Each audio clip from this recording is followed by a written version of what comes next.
আমাৰ যোৱা ইলেকশ্যনত বড়ো, ৰাভা, ৰাজবংশী আৰু আদিবাসী গাঁৱত UPPLে বহুত ধৰণৰ মানে আশ্বাস দি পেলাই নোহা কমিটমেণ্ট দি পেলাই তেখেতসকলক UPPLক ভোট দি আছে। আগত তেখেতসকলে বিশেষৰে মানুহ আছিলে বিশেষকৈ ভোট দিছিল। গতিকে এইবাৰ যি কথা দিছিল যেনিবা ঘৰে ঘৰে চাকৰি দিব, কিবা কিবি স্কিম দিব, তেনেকুৱা কোৱা কথাবোৰ UPPLে এটাও মানে ইমপ্লিমেণ্ট কৰিব নোৱাৰিলে, কাকো চাকৰি দিব নোৱাৰিলে।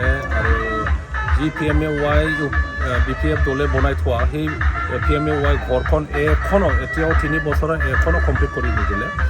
আৰু অৰুণোদয় স্কিম দিম বুলি কৈ তেখেতসকলে মানে নিজৰ মানুহকে অৰুণোদয় স্কিম দিয়াটো দেখিবলৈ পালে গাঁওবাসীয়ে। ইয়াৰ কাৰণে খুব বেয়া পাইছে গাঁওবাসীয়ে। এইবাৰ আকৌ মানে BPFক সমৰ্থন দিবৰ কাৰণে সকলোৱে ওলাই আহিছে। ইয়াৰ কাৰণে কোন গাঁৱত এৰিয়াত যিমানবোৰ গাঁও আছে ইয়াত আদিবাসী, বড়ো, ৰাভা চবে এইবাৰ BPFক যোগদান কৰিবৰ কাৰণে সাজু হৈছে আৰু আজি সেই প্ৰগ্ৰামখন কৰা হৈছে।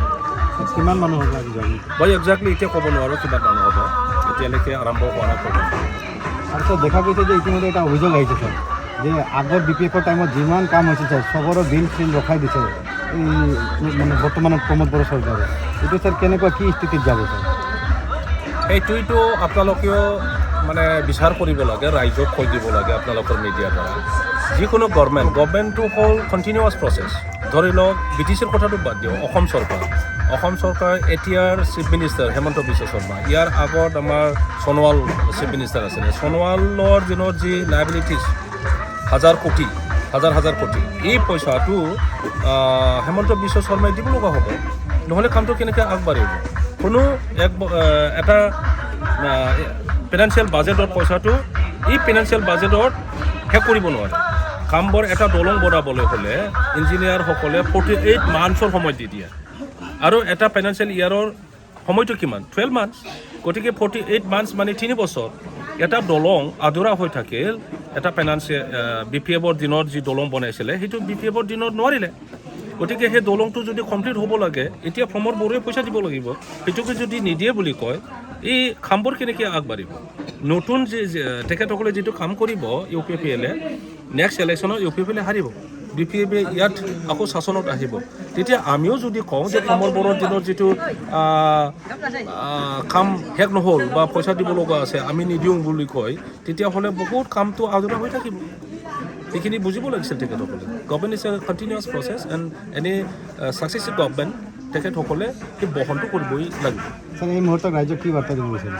ৰাইজক মই সেইখিনি ক'ম যে UPPL চৰকাৰ এতিয়া চৰকাৰ BTC চৰকাৰ একদম ভুৱা চৰকাৰ। তেখেতসকলে ৰাইজৰ কল্যাণৰ কাৰণে কোনোদিন চিন্তা নকৰে। যি কথা কয় ডাঙৰ কথা কয়, কিন্তু কামত একো নকৰে। সেইটো এদিনত নহয়, এসপ্তাহত নহয়, এক মাহত নহয়, এক বছৰত নহয়, 3 বছৰত সকলো ৰাইজে গম পাইছে, দেখিছে। গতিকে ৰাইজে এতিয়া UPPL বা এই চৰকাৰৰ লগত থকাৰ কোনো মিনিং নাই। আৰু কোনোবা যদি ভাবে যে মোৰ পইচা পাব লগা আছিল, মই কনষ্ট্ৰাকশ্যন কৰিছিলোঁ, পইচা পোৱা নাই, সেইটো মই ৰখিম, এনেকৈ যদি মই পাম বুলি যদি আশা কৰে, মই অৰুণোদয় স্কিম পাম, মোক এনেকৈ চাকৰি দিয়াৰ কথা কৈছে, মোৰ ছোৱালীক BPFত গ'লে মোৰ ছোৱালীৰ চাকৰিটো কাটা যাব, এনেকুৱা যদি ভাবি পেলাই এতিয়াও UPPLৰ লগত যদি আছে, সেইটো ভুল। গতিকে এতিয়াই BPFৰ লগত আহি তেনেকুৱা মানে কামত নথকা চৰকাৰক আমি BTCৰ পৰা আউট কৰিব লাগে।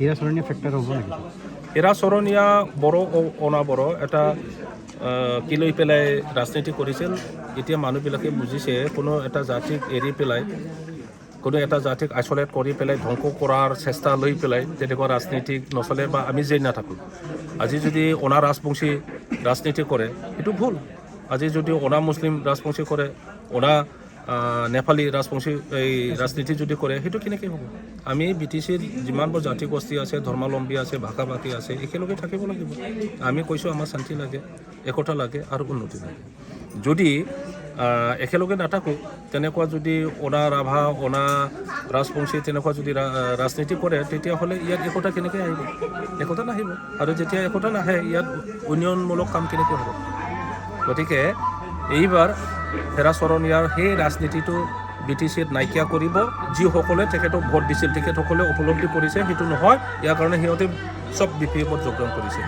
তাৰ BPF-ক বিভিন্ন জাতি জনগোষ্ঠীক কেনেকৈ সমৰ্থন কৰিছে বুলি ভাবে ৰাজবংশী কওক আদিবাসী কওক অনাবৰবিলাক আমি বড়ো অনাবড়ো কথা নকওঁ BTC বাকীক আমি আহ্বান জনাইছোঁ যে আমি একেলগে যাই থাকিব লাগিব একেলগে BPF-ৰ ৰাজনীতিৰ দৃষ্টিভংগী দি প্ৰত্যেক জাতি গোষ্ঠীৰ জাতীয় সমস্যা সমাধান কৰাৰ ব্যৱস্থা আমি কৰি ল'ব লাগিব প্ৰত্যেক জাতি যদি একতাভাৱে আমি থাকোঁ তেতিয়াহ'লে ৰাজবংশীৰ জাতীয় সমস্যা গোৰ্খাসকলৰ জাতীয় সমস্যা আদিবাসীসকলৰ জাতীয় সমস্যা বড়োসকলৰ জাতীয় সমস্যা ক্ষুদ্ৰ হিন্দীবাসী ৰাভা গাৰো যিমানবোৰ জাতি গোষ্ঠী আছে সকলোৰে জাতীয় সমস্যাবোৰ আমি সমাধান কৰাৰ এটা ৰাস্তা উলিয়াই ল'ব পাৰিম যদি বেলেগ বেলেগ ৰাজনীতি কৰে তেতিয়াহ'লে জেলাজী আহিব সেই অমুকসকলে এনেকুৱা ৰাজনীতি কৰে আমি সিহঁতক সমৰ্থন নকৰোঁ তেনেকুৱা একজাক্টলি এতিয়া গভৰ্ণমেণ্ট UPPL গভৰ্ণমেণ্ট সেইটোকে কৰি আছে ৰাজবংশীসকলৰ ভোট ল'লে কিন্তু ৰাজবংশীসকলে কি বিচাৰে ST হ'ব বিচাৰে ট্ৰাইবেল হ'ব বিচাৰে সেইটোকে কি প্ৰতাৰণা কৰিলে যে তেখেতসকলে মানে যেনেকৈ প্ৰমোদ বড়োৱে কৈছে যে চবে বিচাৰি যদি হেৰি কিবা ST হ'ব বিচাৰে সেইটো কেনেকৈ হ'ব তেতিয়াহ'লে মুছলিমসকলক ST হওক তেখেতসকলে গাহৰি খাওক এইবোৰ তেনে তাচ্ছিল্য কথা কৈ পেলাই জাতীয় আশা আকাংক্ষাটো মানে এড্ৰেছ কৰাৰ কোনো ব্যৱস্থা তেখেতসকলে নকৰে